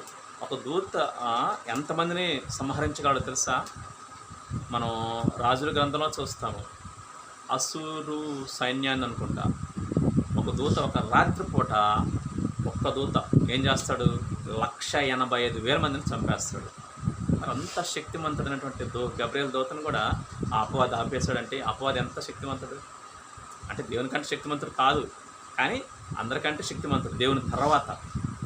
మరి అటు గాబ్రియేలును ఆపేసినప్పుడు అప్పుడు యుద్ధశూరుడైనటువంటి మిఖాయేలు వచ్చి ఆ అపవాదితో యుద్ధం చేసి ఆ గాబ్రియేలు దూతను మరలా భూమి మీదకి పంపిస్తాడు. అప్పుడు వచ్చి దానియేలుతో చెప్తాడు, గాబ్రియేలు దూత చెప్తాడు, నన్ను ఇలా ఆపేశాడు, నేను మరలా వెళ్ళాలి, మరలా యుద్ధం చేయాలి అపవాదితో అని చెప్పి వెళ్తాడు అన్నమాట. అందుకే మనం చేసే ప్రార్థన దేవుని సన్నిధికి వెళ్ళనివ్వకుండా ఎవడాపుతున్నాడు? మధ్యలో అపవాది ఆపేస్తాడు. అందుకే కన్నీటి ప్రార్థన చేయాలా, అందుకే ఉపవాస ప్రార్థన చేయాలా, అందుకే యథార్థంగా ప్రార్థన చేయాలా. ఏదో పై పదాలకు ప్రార్థన చేస్తే దేవుని సన్నిధికి వెళ్ళదు. మనసులో వేరొకటి ఉంచుకొని ప్రార్థన చేస్తే దేవుని సన్నిధికి వెళ్ళదు. మన జీవితంలో పాపం ఉంచుకొని ప్రార్థన చేస్తే దేవుని సన్నిధికి ప్రార్థన వెళ్ళదు. ఎవడాపుతాడు? చాలా వాడు ఏం చేస్తాడు? ఆపేస్తాడు, పక్కనెట్టేస్తాడు. దేవుని సన్నిధికి వెళ్ళదు. నువ్వు నీతిగా, న్యాయంగా, యథార్థంగా, పరిశుద్ధంగా జీవిస్తూ ప్రార్థన చేయి. ఆ ప్రార్థన శక్తివంతంగా అపవాదిని కూడా ఎదిరించి దేవుని సన్నిధికి వెళ్ళిపోతుంది. ఇక్కడ అన్యుడు చేసిన ప్రార్థన వెళ్ళిందంటే అతను ఎంత నీతిగా జీవించాడు, కాకపోతే ఒక్క క్రీస్తు రక్తం లేదంతే. మరి అతను అన్యుడు చేసిన ప్రార్థన దేవుని సన్నిధికి వెళ్ళింది అంటే అపవాదిని ఎదిరించి మనం చేసే ప్రార్థన కూడా దేవుని సన్నిధికి చేరాలి. ప్రార్థన చేరాలి, తర్వాత క్రియలు కూడా దేవుని సన్నిధికి చేరాలి. ఈ కొర్నేలు క్రియలు దేవుని సన్నిధికి చేరాయి. నీ ప్రార్థనలను, నీ ధర్మ కార్యములను దేవుని సన్నిధికి జ్ఞాపకార్థముగా చేరాయి. దేవుడు వాటిని చూసి జ్ఞాపకం చేసుకొని అతని కుటుంబాన్ని ఏం చేశాడు? రక్షించుకున్నాడు. కాబట్టి మనం కూడా ప్రార్థన చేసేటప్పుడు చాలా జాగ్రత్తగా ప్రార్థన చేయాలి. అంటే అర్థం ఏంటి? జాగ్రత్తగా అంటే ఏంటి? నిర్లక్ష్యంతో, స్వభావంతో చేయకూడదు, నిద్రమత్తుతో చేయకూడదు, భారంతో చేయాలి. కొన్ని ప్రార్థనలకు దేవుడు సమాధానం ఇస్తాడు. కొన్ని కఠినమైనటువంటి సమస్యలు ఉంటాయి, మొండి సమస్యలు ఉంటాయి, జగమొండి సమస్యలు ఉంటాయి. వాటికి ఏం చేయాలా? ఉపవాసం ఉండి కన్నీటితో ప్రార్థన చేస్తే అప్పుడు దేవుడు సమాధానం ఇస్తాడు. కాబట్టి మరి మన ప్రార్థనలు, మనం చేసే క్రియలు కూడా దేవుని సన్నిధికి వెళ్ళాలి. ఒకసారి చూసుకుందాం, మరొక రిఫరెన్స్ చూసుకుందాం. లూకా సువార్త 1వ అధ్యాయం 13వ వచనంలో ఒక దైవజనుడు మరి ప్రార్థన చేస్తూ వచ్చాడు. అలా ప్రార్థన చేసినప్పుడు దేవుడు చక్కటి సమాధానాన్ని ఆ భక్తుడికి అందించాడు. లూకా సువార్త 1వ అధ్యాయం 13వ వచనంలో ఏం చేస్తున్నాడంట? చదవాలా? చదవాలా? చదవాలా?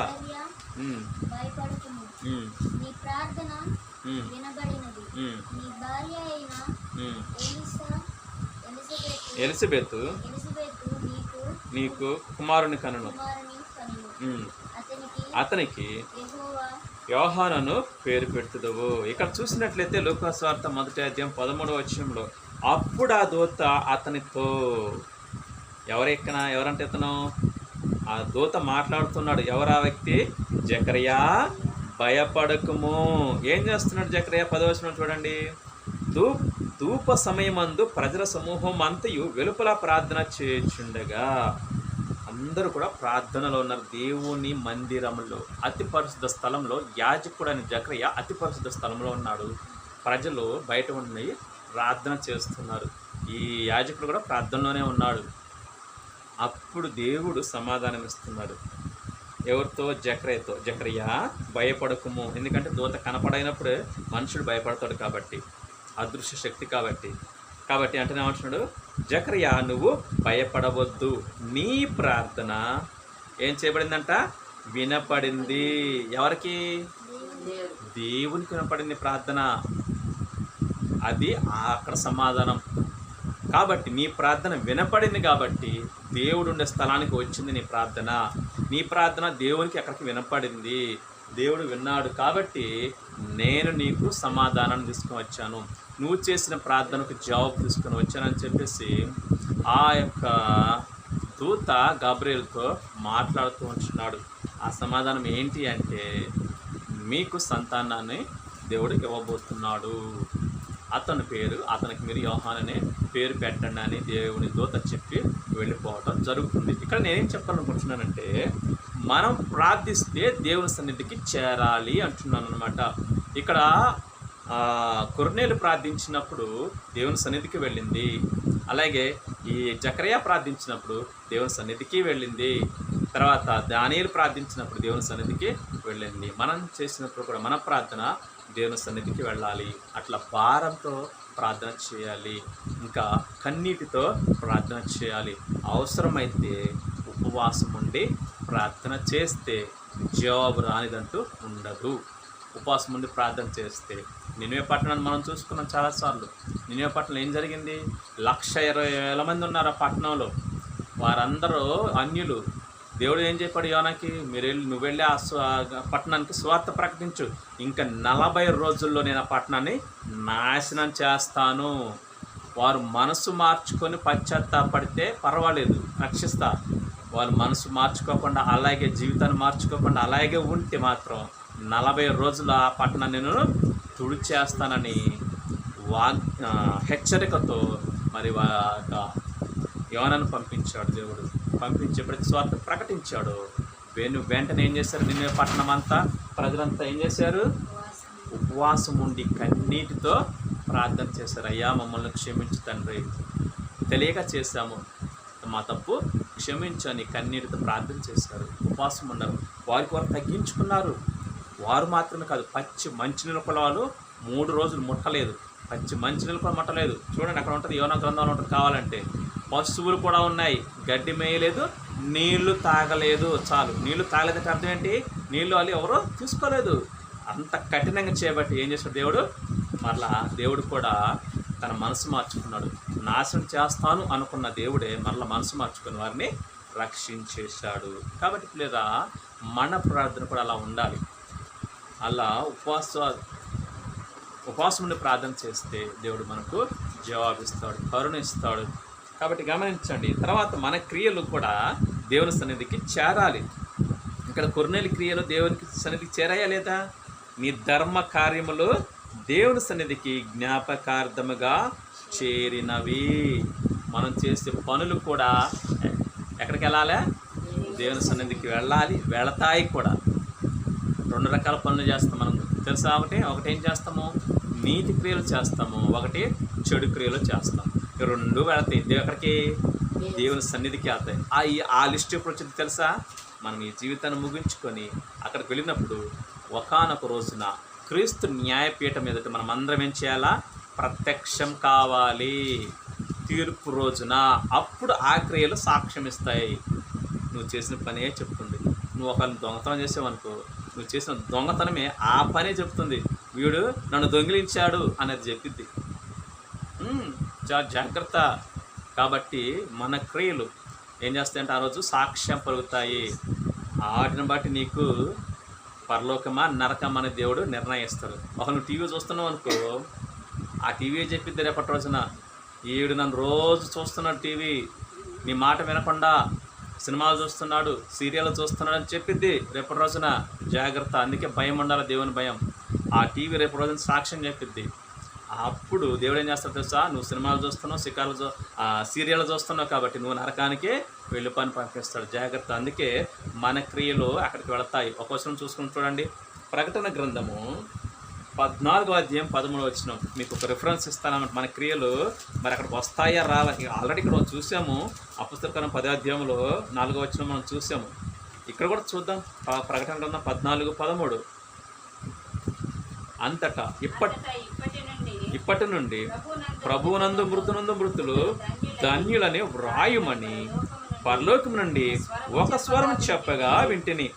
నిజమే, వారు తమ ప్రయాసములు మాని విశ్రాంతి పొందుదురు, వారి క్రియలు వారి వెంట పోవును అని ఆత్మ చెప్పుచున్నాడు. చూడండి ఎంత చక్కటి మాట దేవుడు రాయించి పెట్టాడు మన కోసం. వారి క్రియలు వారి వెంట పోతున్నాయి అంటే చనిపోయిన వారి గురించి. చనిపోయిన వారు అంటే ఏమవుతున్నాయంట? వారు చేసిన పనులు వెళ్తున్నాయి. ఎలాంటి పనులు చేస్తున్నావు? దేవునికి వ్యతిరేకమైన పనులు చేస్తున్నావా? లేకపోతే దేవునికి ఇష్టమైన పనులు చేస్తున్నావా? నీతి క్రియలు చేస్తున్నావా? జాగ్రత్త. రేపటి రోజున క్రీస్తు న్యాయపీఠం ఎదుట ఆ క్రియలు మనకు సాక్షిగా నిలబడతాయి, మనకి వ్యతిరేకంగా నిలబడతాయి. నువ్వు నీతి క్రియలు చేస్తే అవును ఇతను మరి మంచి పనులు చేశాడు, 10 మందికి సాయం చేశాడు, 10 మందికి అన్నం పెట్టాడు, ఆపదలో ఉన్న వారు ఆదుకున్నాడు అని చెప్పేసి ఆ క్రియలు నీ గురించి సాక్ష్యం ఇస్తాయి. అప్పుడు దేవుడు నిన్ను మెచ్చుకుని బలా నమ్మకమైన నా మంచి కుమారుడా, నా మంచి కుమార్తె, నీ కోసము సిద్ధం చేసి ఉన్నటువంటి పరలోక రాజ్యాన్ని స్వతంత్రించుకో అని చెప్తాడు దేవుడు. లేదు నువ్వు చెడు క్రియలు చేసావనుకో, దొంగతనము, సినిమాలు, సికార్లు, టీవీ చూడటం, సెల్ ఫోన్ చూడటం చేసావనుకో, అయ్యే చెప్తే వీడు పొద్దాక టీవీ చూశాడు, పొద్దాక సినిమాలు చూశాడు, పొద్దాక సీరియల్ చూశాడు, పొద్దాక సెల్ ఫోన్లు గేమ్లు ఆడుతున్నాడు, అవే చెప్తే అప్పుడు దేవుడు అంటాడు తెలుసా, నీకోసం నరకం సిద్ధంగా ఉంది, అక్కడికి వెళ్ళు బాబు అంటాడు. నరకం యుగాలు కాలుతూనే ఉంటారు. జాగ్రత్త. వారి క్రియలు వారి వెంట వెళతాయి. నేనైనా సరే, నాకైనా సరే, నేను చేసిన పనులు నాతో పాటు వస్తాయి. నేను ఎప్పుడైతే ఈ దేహాన్ని విడిచి వెళ్తానో అప్పుడు నాతో పాటు ఏమొస్తాయి? నేను చేసిన పనులు మాత్రమే వస్తాయి. ఒకవేళ నేను నీతిగా జీవిస్తే నీతి క్రియలు వస్తాయి, నేను ప్రార్థన చేస్తే ప్రార్థనలు కూడా వస్తాయి. ఈ 2 వస్తాయి మనతో. చేసిన ప్రార్థన, చేసిన క్రియలు. అక్కడ చూసాం కదా, ప్రార్థనలు క్రియలు మాత్రమే మనతో పాటు అక్కడికి వస్తాయి. కాబట్టి గమనించండి. మరి అతను చేసినట్టు కొన్నేళ్ళు చేస్తున్న ప్రార్థనలు దేవుని సన్నిధికి చేరాయి, కొన్నేళ్ళు చేస్తున్న క్రియలు దేవుని సన్నిధికి చేరాయి. అందుకే అన్యుడైనప్పటికీ దేవుడు ఏం చేశాడు? ఆయన్నే రక్షించాడు. ఎందుకు? దేవునికి ఇష్టంగా జీవించాడు కాబట్టి, 10 మందికి మేలు చేస్తున్నాడు కాబట్టి, 10 మందిని మరి ఆయన మంచి పేరు తెచ్చుకున్నాడు కాబట్టి, నీతిమంతుడిగా జీవించాడు కాబట్టి దేవుడు ఇష్టపడి మరి ఆయన నరకానికి పోనివ్వకుండా రక్షించుకున్నాడు. తన దాసుడైన పేతురుని పంపించి క్రీస్తు సువార్తను ప్రకటించాయి. మరి బాప్తిసము తీసుకునేలాగా దేవుడే చేశాడు.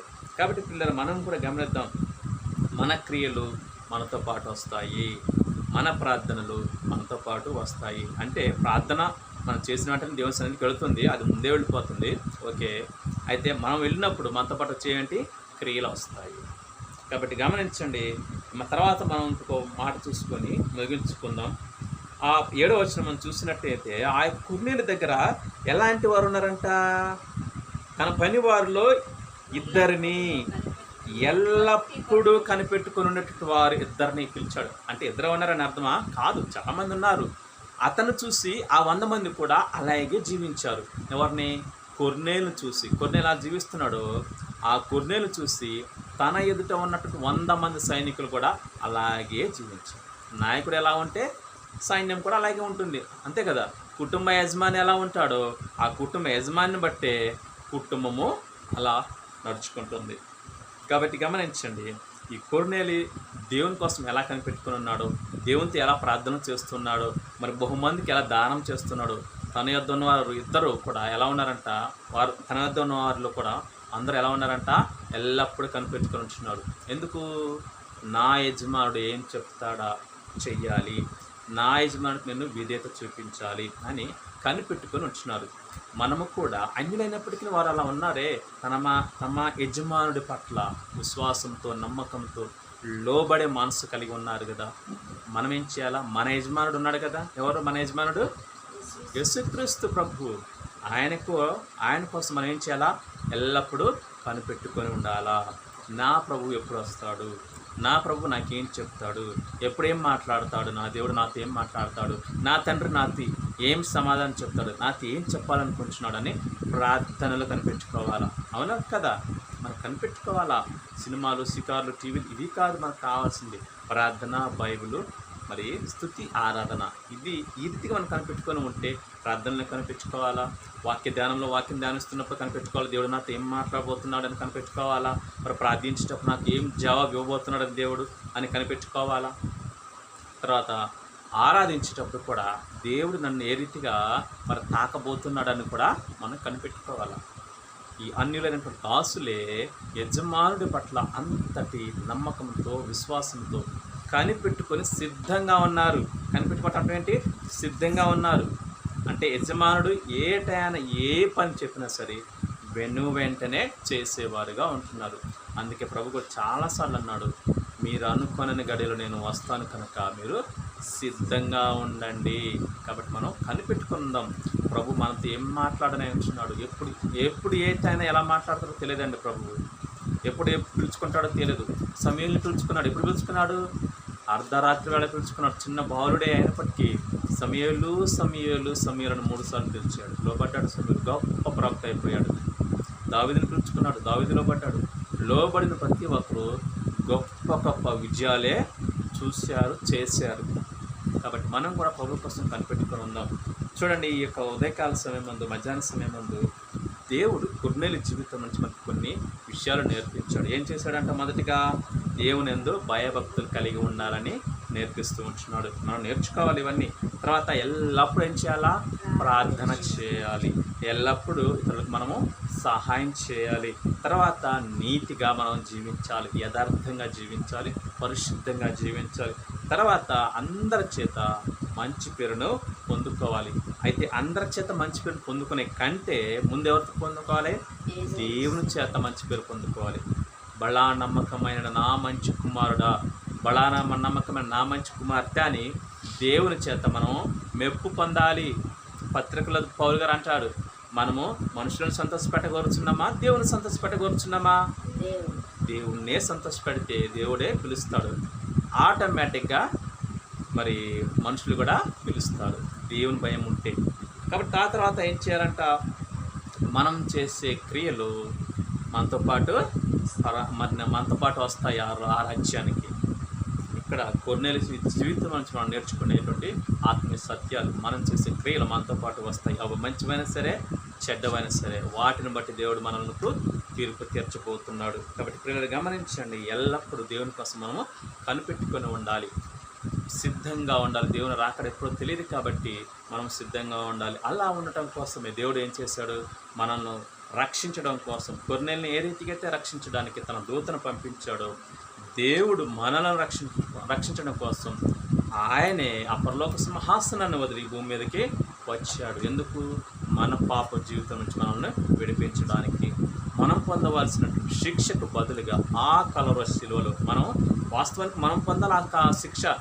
ఎందుకు అంటే పాపం చేసింది మనము, పాపములో జన్మించింది మనము, మన పాప తలంపులు, మన పాప క్రియలను బట్టి మనము శిక్షించబడాల్సినటువంటి వారము, శిక్షణ పొందుకోవాల్సిన వారము. కానీ మన స్థానంలో దేవుడు ఏం చేశాడు? ఆయన ఉన్నాడు, మనల్ని తప్పించాడు. మన స్థానంలో ఆ శిక్షలో ప్రభు ఉండి మనకు ఆ కలవరి శిలువలో తన రక్తాన్ని మనకు ఇచ్చాడు. ఆయన కార్చిన ఆ కలవరి రక్తం ద్వారా మనల్ని ఏం చేశాడు? రక్షించుకున్నాడు, తన బిడ్డలుగా స్వీకరించాడు. దేవుడే తన స్వరక్తాన్ని ఇచ్చి మనలను తన సంఘంలో చేర్చుకున్నాడు. కాబట్టి పిల్లలు గమనించండి, ప్రార్థన చేసుకుని ఈ మధ్యాహ్న సమయంలో దేవుడు నిన్ను నన్ను రక్షించడానికి ఆ పరలోక సింహాసనాన్ని వదిలి భూమి మీదకు వచ్చాడు. ఆ కలవరి తన యొక్క రక్తాన్ని కార్చాడు. ఎందుకు అంటే మనలను పవిత్రులుగా చేయడానికి, నరకం నుండి తప్పించడానికి, నరకం నుంచి మరి జీవానికి నడిపించడానికి ఆ దేవుడే యేసుక్రీస్తు ప్రభువే ఆ కలవరి శిలువలో తన రక్తాన్ని కార్చి ఆ రక్తము చేత మనల్ని పవిత్రులుగా చేసుకున్నాడు. యేసు రక్తము ప్రతి పాపము నుంచి విడిపించును అన్నట్లుగా మరి ఆయన రక్తము ద్వారా మనల్ని పవిత్రపరిచాడు. కాబట్టి గమనించండి, ఈ లోకంలో మనం రక్షించేవాడు ఎవరో లేరు. కాబట్టి మనం ఆ యొక్క క్రీస్తు రక్తంలో కడగబడిన వారముగా ఉన్నట్లయితే, కడగబడినట్లయితే వాటి నిత్య రాజ్యం పరలోక రాజ్యానికి మనము చేరుకుంటాము. దయచేసి మోకరించండి, ప్రార్థన చేసుకుంటాం.